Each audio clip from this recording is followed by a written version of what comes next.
Hello, welcome to Vietnam. ভিয়েতনামের second ব্লগে প্রথমেই বলি যে আজকে ওঠাটা ছিল একটু হেক্টিক, কারণ সকাল থেকে বেশ অনেকগুলো ট্রিপ ছিল। উঠে একটু টাইম ওয়েস্ট না করে ফটাফট রেডি হতে হয়েছিল, কিন্তু আমার এটা বরাবরই স্বভাব যে উঠে আমাকে একটু চা বা কফি খেতেই হয়, না হলে আমার দিনটা যেন প্রপার শুরু হয় না।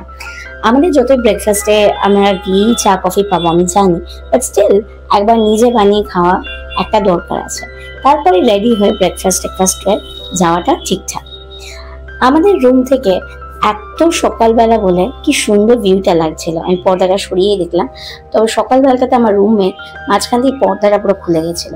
তারপর আমি আবার উঠে আবার পর্দাটাকে আটকে তারপর শুয়েছিল। একটু জ্বর জ্বর ছিল, তার জন্য একটা প্যারাসিটামল খেয়ে নিলাম। ব্রেকফাস্ট করতে চলে গেলাম নিচে। নিচে সাথে আমাদের ব্রেকফাস্ট ছিল, এটা একটা কমপ্লিমেন্টারি ব্রেকফাস্ট। গিয়ে টুকটাক কিছু খাবার নিয়ে চটপট খেয়ে নিলাম, কারণ তারপরে বাস ওয়েট করছিল। আমাদের আজকে কিন্তু ভীষণ একটা সুন্দর জায়গায় নিয়ে যাচ্ছে, ব্যানা হিলস।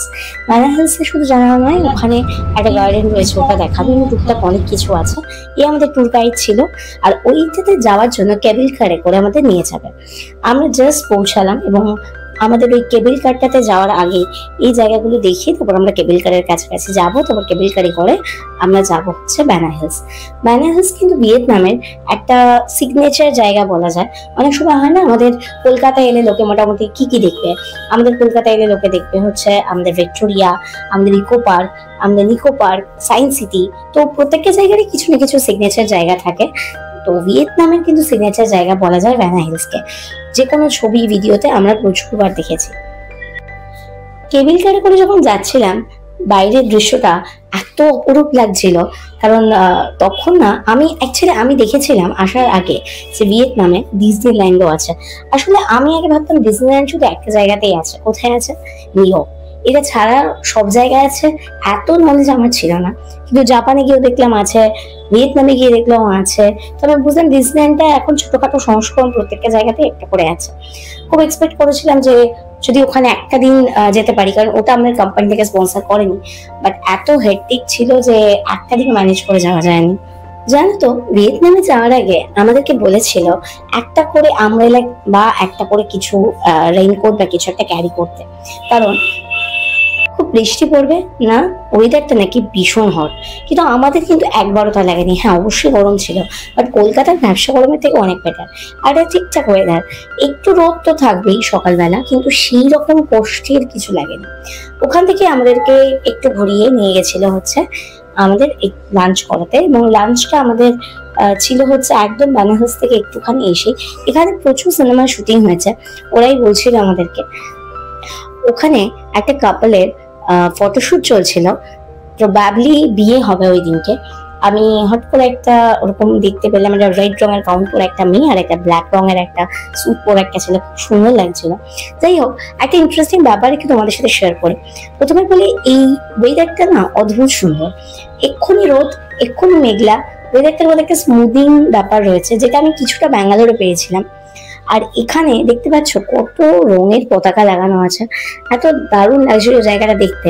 ওখানে একটু আমাদের ঘুরিয়ে আবার অ্যাজ ইউজুয়াল ব্যানা হিলসে একটা ফটোশুট করতে দিয়ে, ব্যানা হিলসে ফটোশুট মানে তো জানো তো একটা ঝামেলা, মানে এত ভিড়। আর এখন তো এরকম ব্লগার আর ইউটিউবারদের ছড়াছড়ি। আর ওখানে তার জন্য আমি টাইম ওয়েস্ট না করে একটা স্ট্রিট ফুড খেয়ে নিলাম।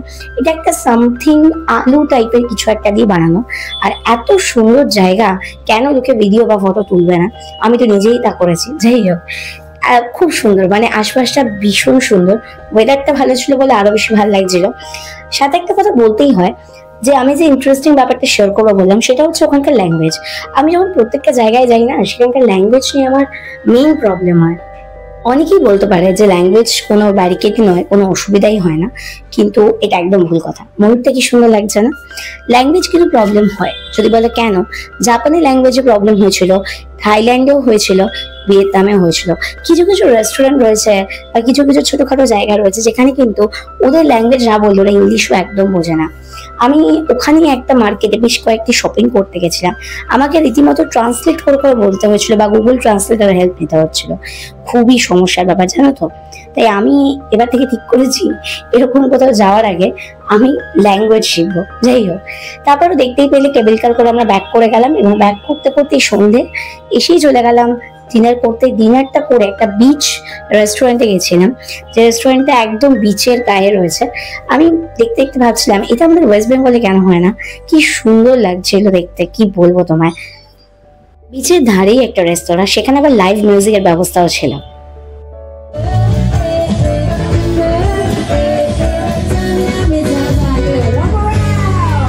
আর কি, এভাবেই একটা দিন সুন্দর করে কেটে গেল। তারপর ক্যাব ধরে বাড়ি, কারণ খুব দেরি হয়ে গেছিল, তার জন্য ক্যাবেরই ভরসা নিতে হলো। বাড়ি মানে হোটেল। আবার একটা ব্লগ নিয়ে দেখা হবে নেক্সট টাইম। টাটা।